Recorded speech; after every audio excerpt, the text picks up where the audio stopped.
Sir बहुत बहुत बहुत बहुत स्वागत है sir, thank you so much. Thank you.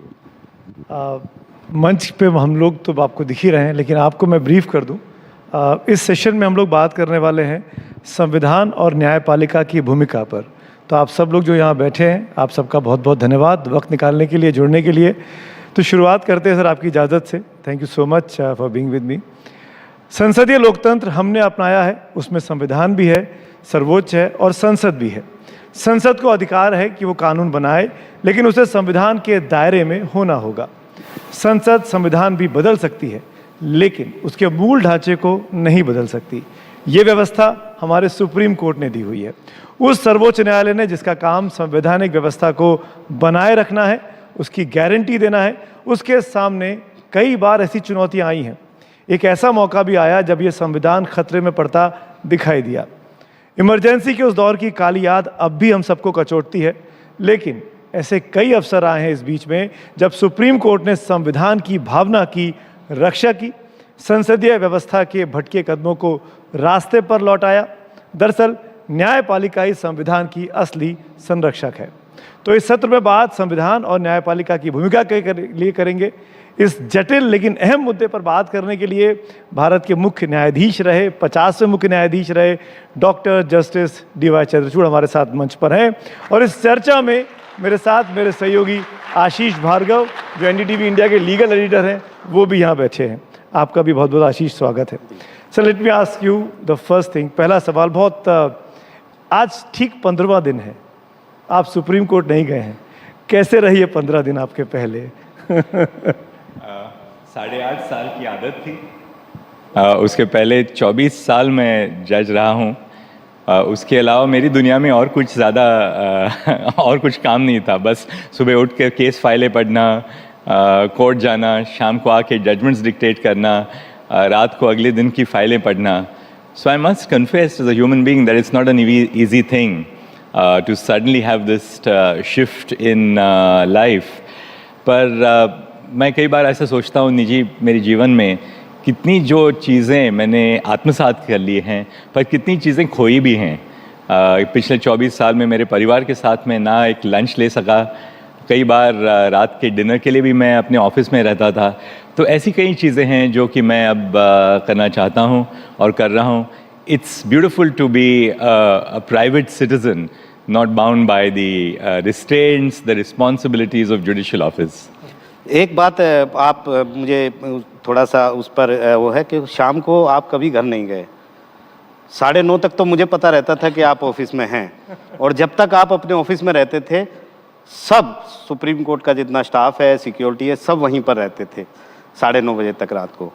तो सर ये एक ऐसा सवाल है कि आपको इंस्पायर किसने, कहाँ से हुए आप इंस्पायर कि आप देश के लोगों को न्याय देना है, मुझे इसी फील्ड में जाना है? क्योंकि बहुत मेहनत भरा काम, और जैसा आपने बोला कि बहुत कुछ आदमी अपनी ज़िंदगी में खोता भी है। मुझे याद है कि एक बार आपकी बेटी बीमार हो गई थी, चंडीगढ़ आप नहीं जा पाए थे, बहुत आपको दुख हो रहा था क्योंकि यहाँ आपको काम करना था। तो ये इंस्पिरेशन के पीछे कौन है कि आपने ये सोचा? आशीष, इसका इंस्पिरेशन संविधान at 75. The inspiration has been the constitution. हमारे संविधान का जो प्रियम्बल है, उसमें जो वैल्यूज़ प्रकट की हैं, liberty, dignity, equality, liberty, dignity, equality, fraternity, these are the values really which sustain the life of every citizen. And the emancipatory values of the Constitution is ultimately something which sustains us as citizens and as judges in the work which we do. And I think throughout my life, both as a young law student, as a lawyer, then as a judge, it is these values which have been truly inspirational. Supreme Court के chief justice का court है, उसमें 4 steps हैं। तो हम 4 steps जब लेते हैं सुबह, उसके पहले थोड़ा सा विचार विमर्श होता है, जजेस के साथ गपशप होती है। We try and reduce the stress of the day by cutting a few jokes before we actually ascend those 4 steps. But when we ascend the first step, a transformation takes place in your mind as a judge, because you immediately realize the enormous responsibility which you are going to fulfill that day. A very senior colleague of mine in the Bombay High Court gave me a little plaque when I was just appointed, and that was a plaque on which the Naukar mantra was written, you know, the famous Jain Naukar mantra. Namo Aryantanam, Namo Siddhanam, Namo Airyanam, Namo Vujjayanam. And he said, read this every day before you ascend the steps of your court. And I thought that, you know, what that really brings to life, and I thought I should mention this right at the outset, is the fact that when you read those lines and keep them a part of your own psyche, your own mental makeup, you try and liberate yourself from values such as anger, attachment, greed, envy. And these are very important personal attributes for a judge. You can be angry at the way sometimes a case is argued. You may have an attachment to a particular issue which is argued before you. You may be envious sometimes. But I think the important thing about judging is the fact that you must always try and take a step back and try and keep yourself away from the zone of conflict. Because that really is the heart of being a judge in our system today, guided by the constitutional values. आप conflict से दूर जाने की बात कर रहे हैं, इत्मीनान से, सब्र से, धैर्य की बात कर रहे हैं। पर जज साहब, हमने कई बार देखा सुप्रीम कोर्ट में आपके इन 2 साल के टेन्योर के दौरान सेपरेशन ऑफ पावर को लेकर कार्यपालिका और न्यायपालिका के बीच बहुत ही अच्छी, बहुत ही जटिल बहस हुई, जो कॉन्स्टिट्यूशन के हिसाब से लोकतंत्र के लिए बहुत अच्छी बहस थी। आप इस सेपरेशन ऑफ पावर को कैसे देखते हैं? उससे पहले मैं 2 ऑब्जर्वेशन आपकी बताना चाहता हूँ जी, जो मैंने ऑब्जर्व किया। एक केस में आपने असहमति के बारे में बोला कि dissent is safety valve of democracy. असहमति डेमोक्रेसी का, लोकतंत्र का सेफ्टी वॉल्व है। अगर इफ़ यू प्रेस इट, अगर आप इसको दबाएंगे तो कुकर विल ब्रस्ट, ये आपने कहा था। बहुत बड़ी बात थी, इसकी बहुत चर्चा आज तक होती है। दूसरी ऑब्जर्वेशन आपने दी थी, सरकार को बताया था कि हमारे कंधे इतने मजबूत हैं कि हम कोई भी फैसला कर सकते हैं, our shoulders are broad enough. ये 2 ऑब्जर्वेशन और जो ये सेपरेशन ऑफ पावर की बात कर रहे हैं, इनके बीच में आपके विचार क्या होंगे कि क्या यही सेपरेशन ऑफ पावर का संदेश आप देने की कोशिश कर रहे थे?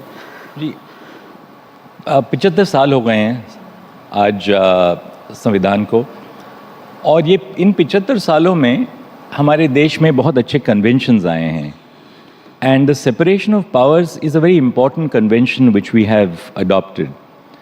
Now there are times when the doctrine of separation of powers does come under strain. There can be no denying that. What separation of powers really postulates is that lawmaking will be carried out by the legislature, the execution of law will be carried out by the executive, and the judiciary will interpret the law and decide disputes. There are times when this comes under a strain. The chief area is policy making. Now, policy making is something which has to be entrusted to the government.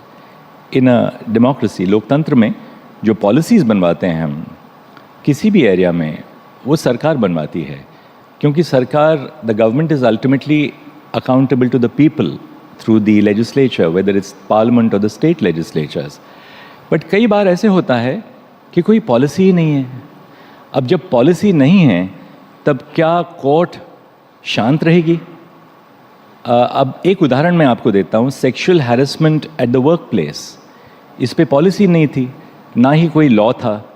उस समय Supreme Court ने policy guidelines they framed, and those policy guidelines were to remain in force until the parliament enacted a law on the prevention of sexual harassment at the workplace. That's what exactly happened. Parliament enacted a law. Sometimes there is a problem about inadequate enforcement of law, in which courts have to step in. अब जैसे आजकल प्रदूषण चल रहा है, at a certain level you can say ये तो सरकार के लिए है, पॉलिसी है, it's a policy issue. क्या स्कूलों को बंद करना चाहिए, स्कूलों को ऑनलाइन जारी करना चाहिए काम, ट्रक्स को दिल्ली में अंदर आना चाहिए, ट्रक्स को अंदर नहीं आना चाहिए? At a certain level this is a policy issue. पर आप इसमें if you look at it very carefully, you will find that apart from just being a pure policy issue, these issues raise questions about fundamental rights. यानी हमारे नागरिकों के जो मूलभूत अधिकार हैं उन पे भी इन केसेस का it's important that we understand that these cases depend upon our assessment of the fundamental rights of citizens. So courts cannot in that sense step aside on every issue and say that, well, this is a policy matter which we cannot decide. When fundamental rights are involved, the courts are duty bound under the Constitution to step in. Another area where the doctrine of separation of powers has come under strain is because of the administrative state. आप आज देख लीजिए, in different sectors, you have specialized laws which have been enacted. अब privatisation के बाद 1990 के privatisation के बाद इलेक्ट्रिसिटी में नए कानून आए हैं, कंपटीशन में नए कानून आए हैं, इकोनॉमिक रेगुलेशन ऑफ एयरपोर्ट्स उस पे नए कानून आए हैं, पोर्ट्स के रेगुलेशन पे नए कानून आए हैं. So what this is done is that you have expert regulatory agencies which have been set up as part of this complex area of regulation of the economic life of the nation. Now, as a result of this, the power which was earlier entrusted exclusively to the courts to interpret the law is now being taken over by the expert regulatory agencies.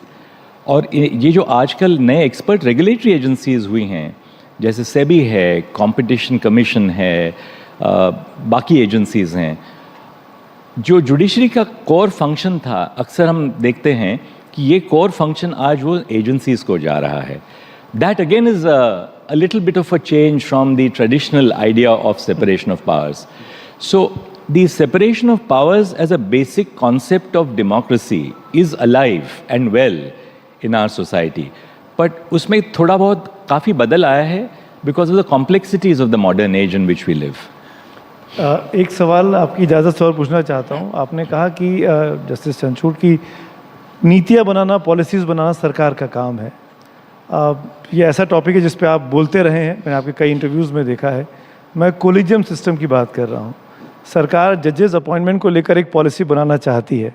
अगर policy बनाना सरकार का काम है, संसद का काम है, तो जजेस वहाँ पे कहाँ खड़े हैं? आपको वहाँ पर क्या कहना चाहेंगे?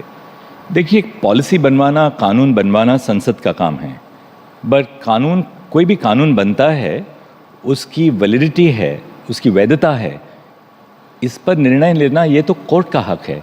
कोर्ट का केवल हक ही नहीं है, पर कोर्ट की जिम्मेदारी है. Article 13 of the Constitution says that any law which is enacted by the legislature which violates the provisions of Part 3 of the Constitution is void. अब void है, वैध है, नहीं है वैध, इस पे विचार विमर्श कौन कर सकता है? जुडिशरी कर सकती है, और केवल जुडिशरी ही कर सकती है. When a law is made by Parliament, we start with a presumption of constitutionality.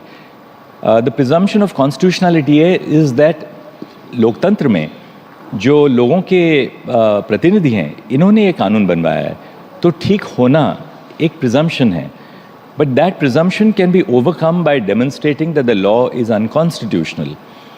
Therefore, the power to decide upon the validity of legislation is always entrusted in democracies with a written constitution to the Supreme Court or the Constitutional Court, whether it's the United States, Germany, Australia, India.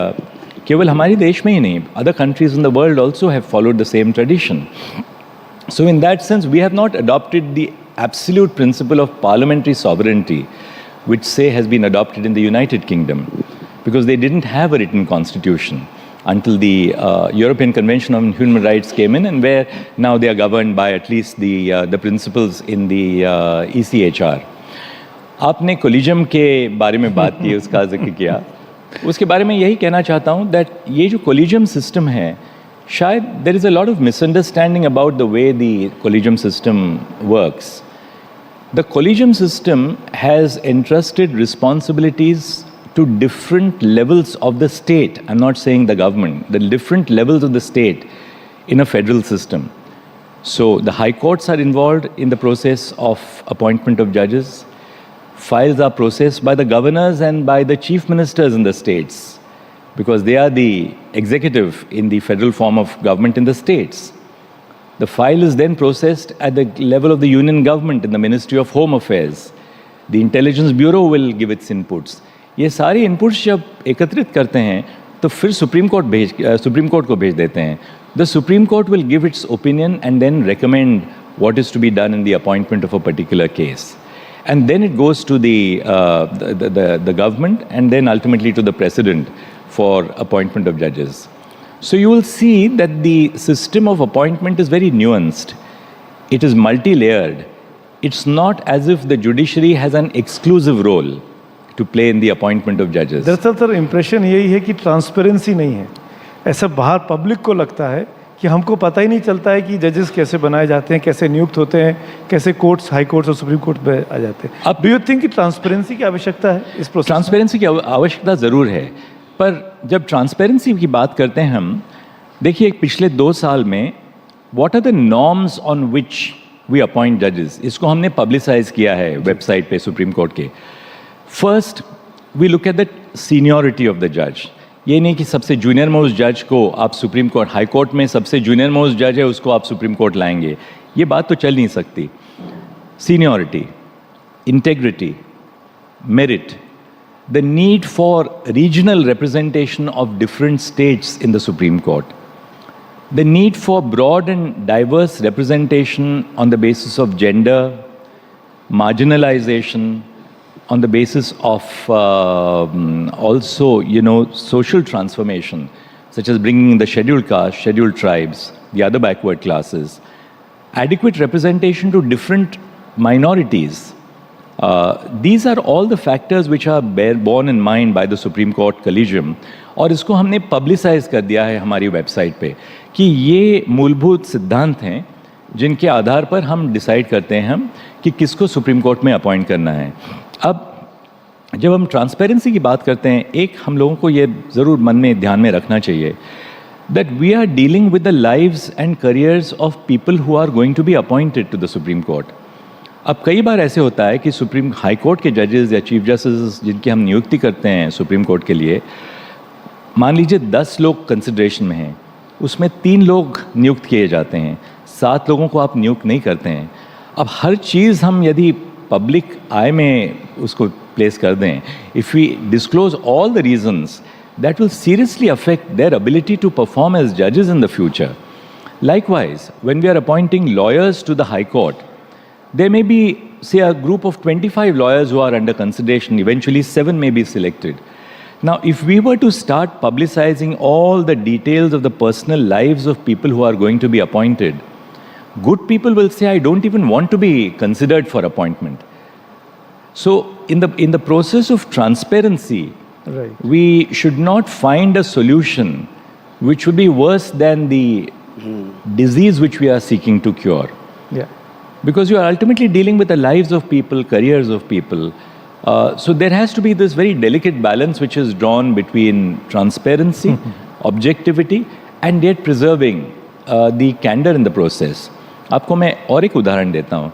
जब कोई high court से appointment recommendation आती है supreme court में, the judges of the Supreme Court who have routed through that High Court would be consulted. अब मैं बम्बई में उच्च न्यायालय में मैं जज रहा, इलाहाबाद उच्च न्यायालय का मैं चीफ जस्टिस था, तो बम्बई और इलाहाबाद के कोई भी अपॉइंटमेंट्स हों उसमें मेरी राय ली जाती थी when I was not in the collegium. If all that the consultee judges have said is going to be put on the public platform, many consultee judges will find it very difficult to express their views candidly. Right. Because ultimately you must be conversant of the social system, the pressures which operate within the overall the social system in which all of us exist. So there is no real straightforward answer how much transparency and how much should be the balance which is to be drawn in terms of preserving the sanctity of the system. Sir बहुत सारे काम हुए, virtual hearing हुई, online सब कुछ हुआ. आपने ये कहा कि आम लोगों तक पहुँचे अदालतें कैसे काम करती हैं. अदालतें वर्चुअल फॉर्म में लोग देखने लगे, कमेंट्स भी आते हैं, ट्रोल भी होते हैं. तो क्या जजेस पर या न्यायपालिका पे इसका असर पड़ता है जब ट्रोलिंग शुरू होती है? किस तरीके से आपने ये बोल दिया, इन्होंने ये कर दिया। कई बार ऐसा भी होता है जो हुआ नहीं उस पर भी ट्रोलिंग हो जाती है। फिर ये सवाल जवाब कौन दे के ऐसा तो हुआ नहीं था? देखिए, आपके साथ भी हुआ एक बार, मुझे याद है, और आपने अदालत में कहा भी। एक बार आशीष, मेरे साथ कई बार हो गया है शायद आज भी होता है। देखिए, ज़माना बदल गया है। The constitution has gone through the process of 75 years of evolution. जब 1950 में सोशल मीडिया नहीं थी, ना ही इंटरनेट भी था हमारे पास, we are now living in a new normal. Some call it the post-truth society, where the internet, the media can be deeply influenced to shape public opinion. अब मुझे ये concern है, I have this concern really, that obviously criticizing a judgment, critiquing a judgment is part of your fundamental right to freedom of speech and expression. Every citizen is entitled to understand what is the basis of a decision and to express their opinions on the decisions of the court. But when this goes beyond the decisions of the court and targets individual judges, then it sort of raises fundamental questions about, is this truly freedom of speech and expression? कई बार हम ऐसा देखते हैं कि जो court में बहस होती है वो निर्णय नहीं होता है। बहस इसलिए होती है कोर्ट में कि हम सत्य क्या है किसी केस में उसकी खोज में होते हैं। अब सत्य का जब शोध होता है कोर्ट में, तो आप सवाल पूछते हैं। सवाल एक साइड को फेवर करता होगा, दूसरी साइड को फेवर करता होगा, पर ultimately that is not the decision which the court is arriving at. Social media में ये हुआ है कि social media's attention span is 20 seconds, right? You have those shorts which even I sometimes watch. Now everybody therefore wants to form an opinion on 20 seconds of what they see on YouTube or any social media platform. That poses a grave danger because the process of decision making in the courts is far more serious. It is really nuanced, which nobody has the patience or the tolerance today on social media to understand. And that is really a very serious issue which is confronting the Indian judiciary. शायद जजेस को भी train करने की ज़रूरत है, क्योंकि जब जजेस हम वकालत करते थे, नए जज बने थे, ना ही हमें कोई ट्रेनिंग दी थी किसी ने कि आप सोशल मीडिया के एज में सोशल मीडिया को आप कैसे संभालोगे, कैसे निभाओगे। तो जजेस को ट्रेन करना बहुत ज़रूरी है, because obviously there are today special interest groups, pressure groups who are trying to use the social media to affect the minds of the courts and the outcomes of cases. Let's not make any bones about it. मैं आपको ये कह सकता हूँ कि नहीं, हमें कोई असर नहीं पड़ता हम लोगों पे, ये कहना सत्य नहीं होगा। आप कोर्ट जाते हैं किसी केस की सुनवाई के लिए, उसके पहले ही सोशल मीडिया पे आता है कि केस में क्या होने वाला है, केस में क्या डॉक्यूमेंट्स फाइल किए हैं, केस में क्या एफिडेविट फाइल किया है, सरकार ने क्या किया है, क्या कहा है, इन्होंने दूसरी साइड ने क्या कहा है। So I think what is being done really now is that social media is not merely a form of communication of information. It is a very powerful means of affecting outcomes in society. And the social media is being used to influence the outcomes of cases. And judges have to be very, very careful about this fact, that constantly they are being subject to this barrage of special interest groups trying to alter the decisions of what happens in the courts. तो आप अभी भी उसको socially बोलेंगे या unsocial बोलेंगे? मैं socially कहूँगा, because ultimately there are fundamental values of freedom of speech and expression which are involved. Right. So speaking for myself, I have been a proponent of giving the maximum freedom to the freedom of speech and expression. That's really what the Constitution is all about. And in fact, sir, आप ही हैं जिन्होंने blind fold हटाया, न्याय की देवी की आंखों से काली पट्टी हटी, हाथों में तलवार की जगह संविधान की किताब आई, आप ही हैं जिन्होंने इतने क्रांतिकारी जजमेंट्स लिखे, चाहे होमोसेक्सुअलिटी की बात हो, चाहे 370 की बात हो, चाहे इलेक्टोरल बॉन्ड की बात हो, बहुत से ऐसे फैसले, कुछ का जिक्र संतोष ने किया भी अपने ओपनिंग रिमार्क्स में। लेकिन मैं सर स्पेसिफिकली 2 केसेस के बारे में आपसे जानना चाहता हूँ, जी। क्योंकि आप कोर्ट नंबर 1 में नहीं है और कोर्ट नंबर 1 के बाहर हम आपसे अब हम खुलकर बात कर सकते हैं। और मैं उस बारे में जानना चाहूँगा कि जब आप 370 और इलेक्टोरल बॉन्ड को लेकर जब आप डिसीजन सुनाने जा रहे थे, आपकी बेंच जा रही थी, तो क्या तैयारी थी, क्या प्रेशर था, क्या मन में था कि ट्रोलिंग होने वाली है, क्या इसका खौफ था, या आप तैयार थे कि जो होगा देखा जाएगा, हमको तो सत्य के साथ रहना है? जी, आपने ये 2 केसेस का जिक्र किया, but to my mind there is no case, कोई भी ऐसा मसला जज के लिए बहुत बड़ा नहीं है, मैं समझता हूँ, या कोई मसला किसी जज के लिए बहुत छोटा भी नहीं होता। The ultimate effort of the court is to apply your training. You analyze the case from the perspective of the facts, the law. अब आप अयोध्या की बात करें, it was a first appeal before the Supreme Court. The Allahabad High Court had decided the suit, and there was a first appeal before the Supreme Court. अब first appeal में निर्णय करते हुए कैसे निर्णय करना चाहिए? These are very well settled principles which have been laid down not by us, but for generations to come, even before the independence before independence in 1947. Namely, you look at the pleadings of the parties, you look at the evidence in support of a case or otherwise. So what I'm trying to drive at is this, that no matter how big a case is or how small, maybe a case relating to somebody's pension, somebody's employment, you basically apply the same principles as a judge. Likewise, when you are dealing with a case like, say, Article 370 or the electoral bonds case, I'll throw in one more case. Right. Or recently we decided the Aligarh Muslim University case. The principles which you have to follow have been enunciated over generations. Or judicial decision making में there is one very basic principle कि आप overnight किसी चीज़ में आप बदलाव नहीं लाते हैं, बदलाव धीरे धीरे होता है, which is the strength of the system. अब कई बार ऐसे होता है समाज में, हम लोगों के बारे में काफ़ी क्रिटिसिज्म होती है कि आप बदलाव इतने जल्दी क्यों नहीं ला सकते। उसकी वजह है that the judiciary stands for a sense of stability in the evolution of doctrine, namely that there are certain fundamental values of a society which must be continued. So even when we decided, say, a case like the Aligarh Muslim University case recently, Right. We were guided by the decisions of the Supreme Court right from 1950, when we decided the electoral bonds case. We were governed similarly by decisions on what is an arbitrary exercise of legislative power.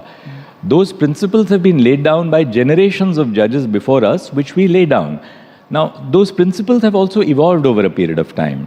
अब नए नए सिद्धांत आए हैं, such as the doctrine of proportionality. हमारे यहाँ आज हमारे बीच जस्टिस अर्जुन सिकरी साहब हैं, उन्होंने पहले doctrine of proportionality modern dental college के उनके निर्णय में दिया था. Now, we have built on the doctrine of proportionality which was laid down by Justice Sikri in the modern dental college case. So incrementally you change doctrine so as to make it more robust. पर आपके सवाल के बारे में यही जवाब मैं देना चाहता हूँ कि कोई भी केस हो, जितना भी बड़ा केस समाज समझती है या कितना भी छोटा केस समाज समझती है, एक जज के लिए, खासतौर पे सुप्रीम कोर्ट जज के लिए, ना ही केस बहुत कोई बड़ा होता है, ना ही केस कोई छोटा होता है. And you must have the ability to step back after all that is said in the case.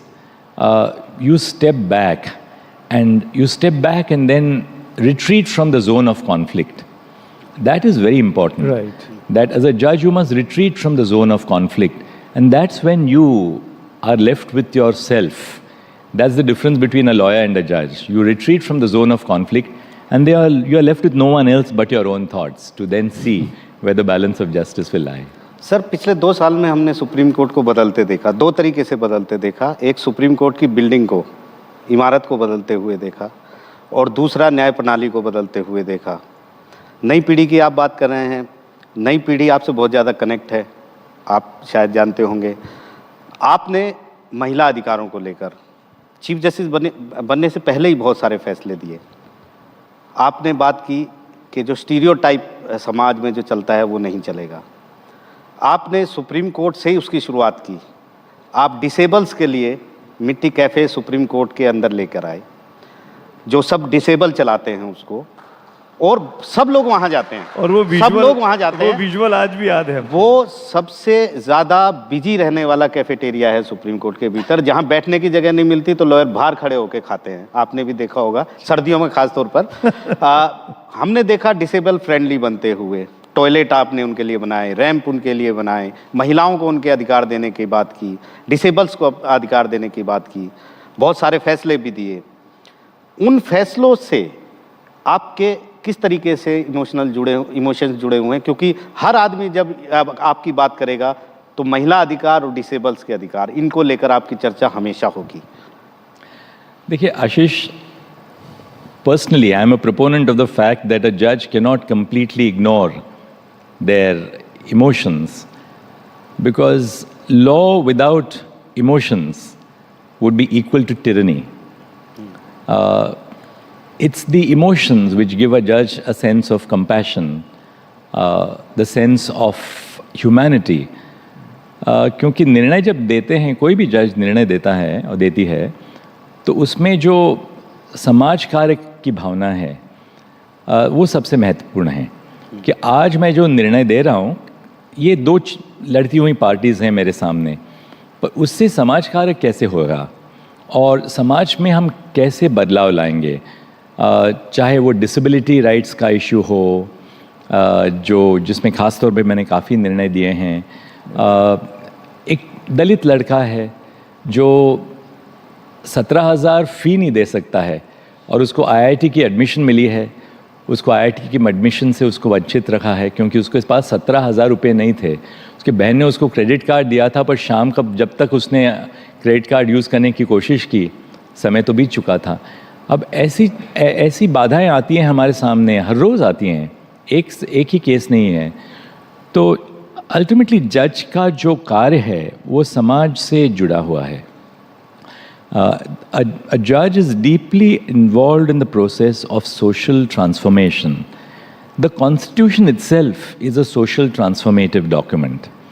Likewise, when we are dealing with issues of gender, say like the appointment of women on a permanent commission in the armed forces, there were a lot of arguments which were urged before us that, why women cannot be granted permanent commission in the armed forces.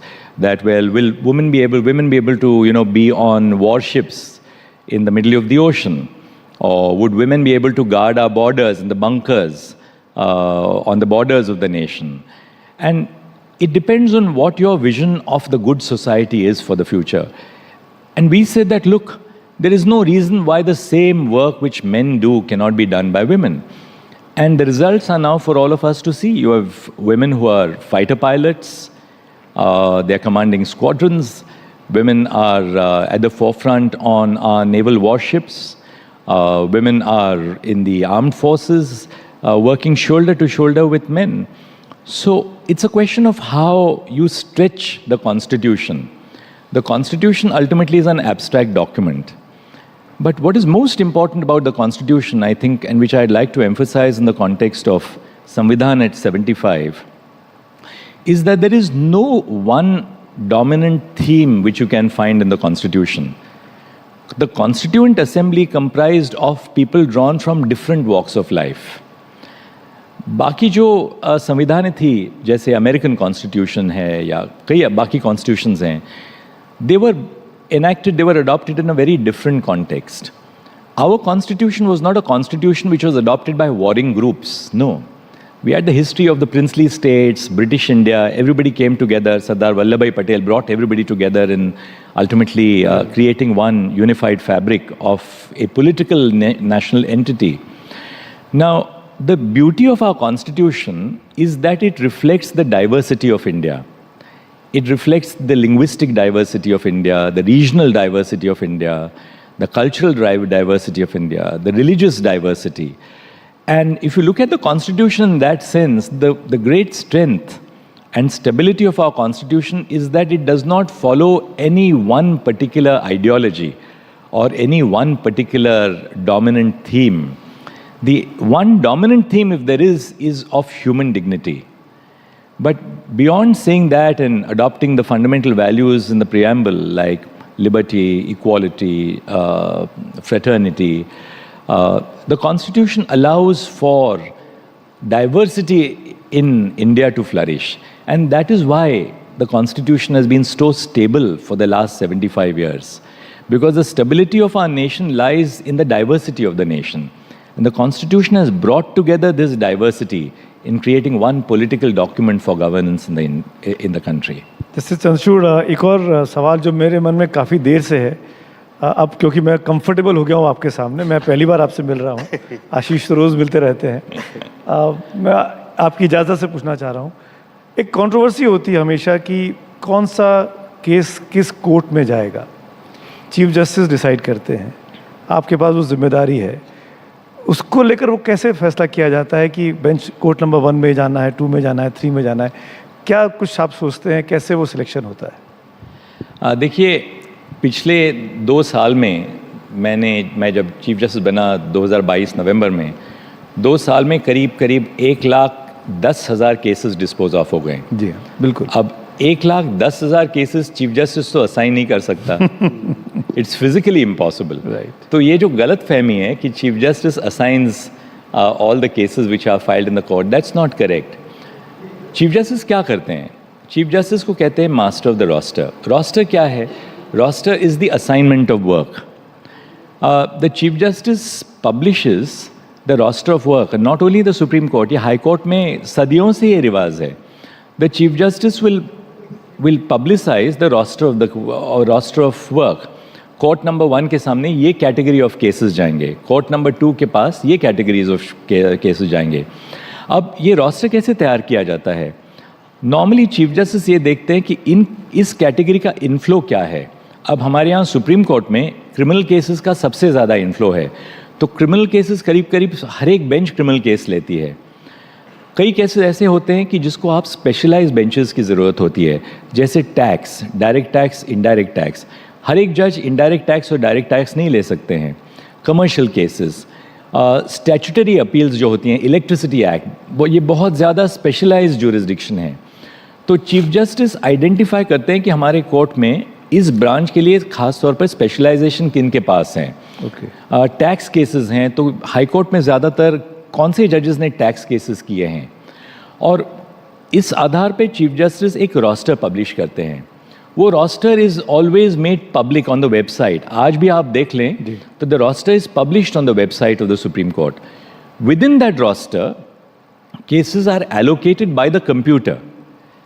अब मान लीजिए tax के लिए 3 benches हैं, या service के लिए बहुत इनफ्लो होता है केसेस का, एम्प्लॉयमेंट के जो मामले हैं, सरकार, केंद्र सरकार के एम्प्लॉयमेंट के बारे में या राज्य सरकारों के साथ एम्प्लॉयमेंट के बारे में, तो उसके लिए मान लीजिए 3 बेंचेस हैं।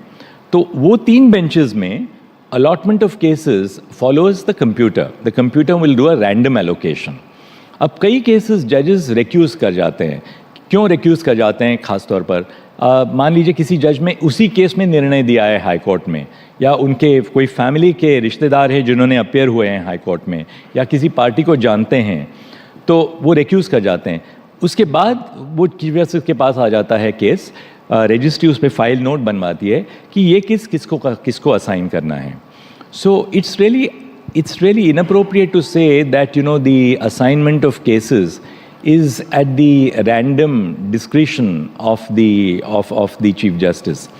पर एक कोई व्यक्ति तो होना ही चाहिए। अब सवाल यह है, आप उस पर विश्वास रखते हैं या नहीं रखते हैं। और आप मान लीजिए चीफ जस्टिस को ये अधिकार नहीं देना चाहते, तो किसको अधिकार दे देंगे? क्या 34 के 34 जजेस असाइन करेंगे केसेस? मैं जब नेपाल गया था तो मुझे बहुत अच्छी एक प्रणाली उन्होंने बताई। हर रोज़ सुबह सारे जो नेपाल सुप्रीम कोर्ट के जजेस हैं वो सुबह बैठते हैं, आज जो सारी केसेस लिस्ट करनी है वो एक लॉट्स में, उसमें लॉट्स ड्रॉ होते हैं, पर्चियाँ। हाँ, पर्चियाँ। और फिर वो सुबह वो कौन से बेंच के पास कौन सी केसेस जाएंगे इसका निर्णय होता है। अब आपके पास 50 केसेस हो दिन के तो आप कर सकते हैं। आपके पास, हमारे यहाँ 16 बेंचेस चलते हैं सोमवार और शुक्रवार को। हर एक बेंच के सामने मान लीजिए 70 केसेस हैं, तो 16 into 70, you have over 1,000, over 11 over that's the kind of inflow which you have. So obviously you can't do this. What is the better system which we can follow? Yeah. We have a combination of technology where we use allocation through the computer, and we combine it where in certain cases the Chief Justice has to exercise discretion. अब आप chief justice को ये अधिकार नहीं देंगे तो किसको अधिकार देंगे? आप सरकार को तो अधिकार नहीं दे सकते हैं एलोकेशन के लिए, because fundamentally the whole issues of independence. अब मैं ये नहीं कहना चाहता हूँ कि when you give any authority to a human being, that system can never be perfect, but merely because the system is imperfect, we shouldn't cast aspersions on the person who is entrusted with that responsibility. Sir मैं आपके farewell speech में स्कोरा में सुन रहा था, आप बहुत अच्छे से एलोबरेट कर रहे थे और आप बता रहे थे कि संजीव खन्ना नए चीफ जस्टिस बनेंगे और लोग बोल रहे हैं कि मुंबई ने दिल्ली को बैटन दे दी है. और रणजी ट्रॉफी का भी आपने जिक्र किया, आईपीएल का भी जिक्र किया कि हम रणजी ट्रॉफी हैं पुराने टाइम के, जिसमें एक तरफ मुंबई होता था और दूसरी तरफ रेस्ट ऑफ इंडिया होता था. तो हम सुप्रीम कोर्ट के जो जज हैं वो रेस्ट ऑफ इंडिया की तरफ से खेलते हैं. ये खेल की बात जो है, आपका पसंदीदा खेल कौन सा है और कौन सा खेल है जो अभी भी आप खेलते होंगे क्योंकि आप फिट रहते हैं इतने? देखिए, पसंद का खेल तो क्रिकेट है, पर क्रिकेट खेलने के लिए समय नहीं मिलता था और शायद थोड़ी सी उम्र भी ज़्यादा हो गई है अब क्रिकेट खेलने के लिए. पर मैं क्रिकेट में बहुत दिलचस्पी रखता हूँ. आज भी इंडिया और ऑस्ट्रेलिया का जो मैच रहता है उसका मैं सीधा प्रसारण तो नहीं देख पाता हूँ, पर रात को 5-7 मिनट तो मैं हाईलाइट जो हैं वो हर रोज़ देखता था कि कैसे खेले हैं विराट कोहली, कैसे खेले हैं आज, अश्विन ने बॉलिंग कैसे की है, या बुमराह ने अच्छी गेंदबाजी की है कि नहीं, पर्थ में अच्छी गेंदबाजी की थी कल. तो इसमें तो काफ़ी दिलचस्पी रखता हूँ मैं. आपका फेवरेट क्रिकेटर कौन है सर? सॉरी, आपका फेवरेट क्रिकेटर कौन है, किसको? प्रेजेंट क्रिकेटिंग लॉट में मेरा फेवरेट 2 हैं, जसप्रीत बुमराह और Virat Kohli.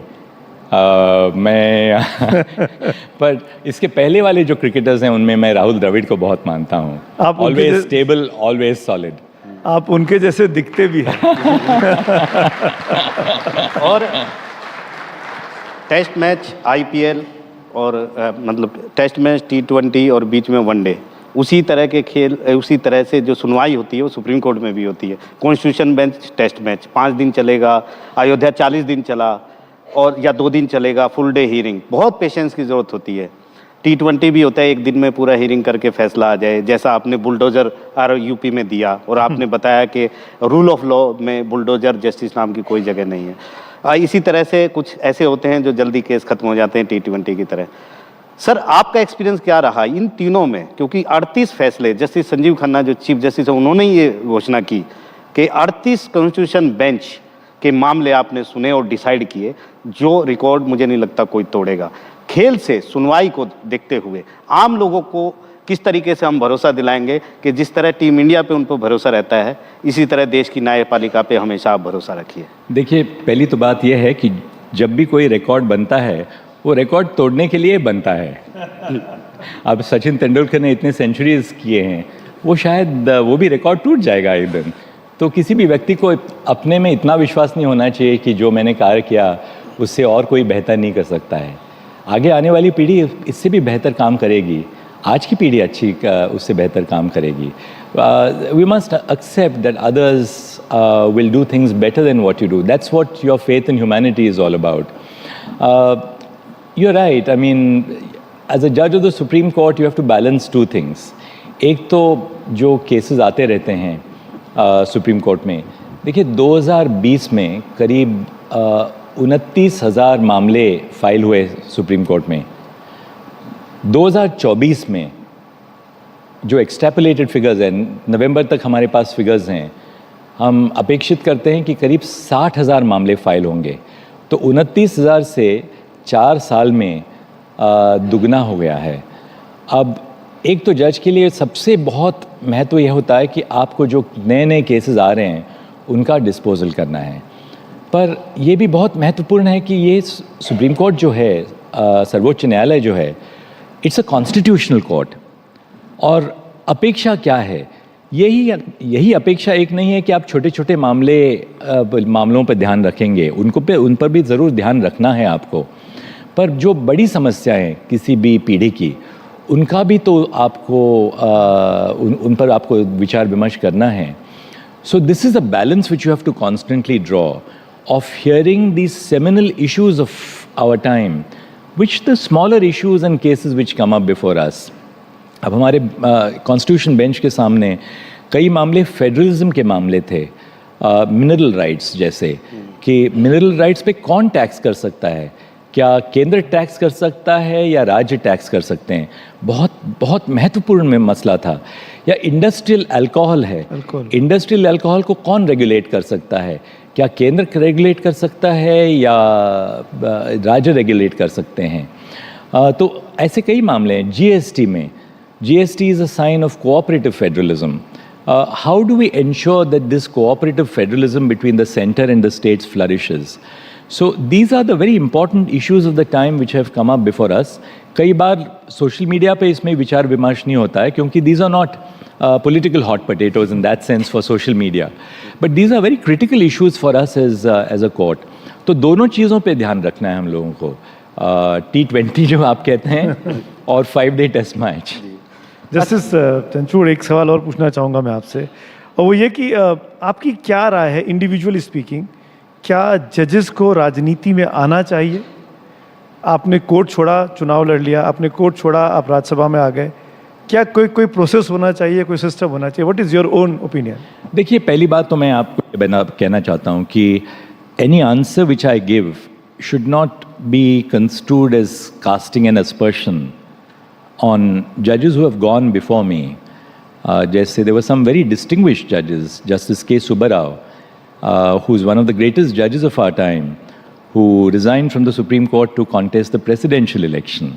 Yeah. Now that was a call which Justice Subbarao took at that time, and I wouldn't want to be construed as expressing any form of disrespect to some of the greats of the past, merely based on a particular decision which they took. What I do believe, however, is this, that in everything, सेवानिवृत्ति के बाद, after retirement, समाज एक जज को, न्यायाधीश को हमेशा न्यायाधीश के रूप में ही देखती है. They never look at you, now you will call me former Chief Justice of India, or Justice Sikri, former judge of the Supreme Court of India.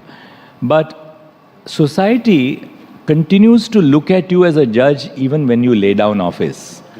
Therefore, things which are all right for other citizens to do, society expects would not be all right for judges to do, even when they cease to be in office. Therefore, primarily, it is for every judge to take a call on whether a decision which I take after I retire will have a bearing on how people assess the work which I did as a judge. Right after you, for instance, cease to be a judge, if you join politics, that may give rise to a certain perception on the members of society on what was the extent to which the judicial work which was carried out by the judge was influenced by the politics which that judge adopted thereafter. Now, obviously, judges are also private citizens, and they are entitled to the same rights in a democratic society that a private citizen is entitled to. There is neither a bar in the Constitution nor a bar in the law to exercising those rights which a private citizen has. But there is an expectation of society from judges of a higher standard of behavior, which I believe it's for every judge to ask themselves. Second, perhaps there should be some element of consensus within the judiciary on what could be acceptable and what would not be acceptable. That consensus has still not evolved, and who better to evolve at that consensus than the judiciary itself, by having some form of discussion, dialogue between sitting judges, between former judges, on what is perhaps the most appropriate thing for retired judges to do. Just was last one clarification. तो मैं ये interpret कर सकता हूँ कि आप politics में नहीं जाने वाले हैं? I think I've given you my answer.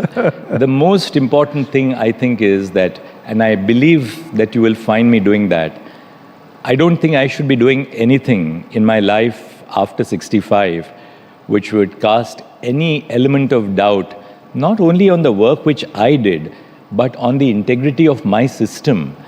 Because I'm conscious of the fact that I've reached here because of this institution. No individual, आपने अच्छी बातें कही मेरे बारे में, but no individual rises above the institution. We are really tributaries which emanate from the source. So in whatever a former judge does and your behavior, whether in terms of what you do after retirement or your personal lifestyles, this must accord with the sense of faith which society has in your institution, not just in your own work as a judge, but in how society perceives the institution of which you are a part. Thank you chief justice. दिल खोल के आपने बात की, बहुत इत्मीनान से बात की, साफ गोई से बात की, वक्त की इजाज़त। सर से मैं ये पूछना चाह रहा हूँ कि सोशल मीडिया में आप हमेशा वायरल हो जाते हैं। कब एक मैसेज आया, एक सोशल मीडिया पोस्ट आया कि जस्टिस चंद्रचूड़ ने लिखा है कि वो कनॉट प्लेस में हैं, कॉलेज में मीटिंग हो गई और शॉपिंग करने आए थे, 500 रुपये ऑटो के लिए चाहिए। या डिजिटल अरेस्ट एक बिजनेसमैन ने कर लिया आपकी कोर्ट दिखा के। आप ये सब देखते होंगे, कैसा लगता होगा आप? सोशल मीडिया को या कनॉट प्लेस को?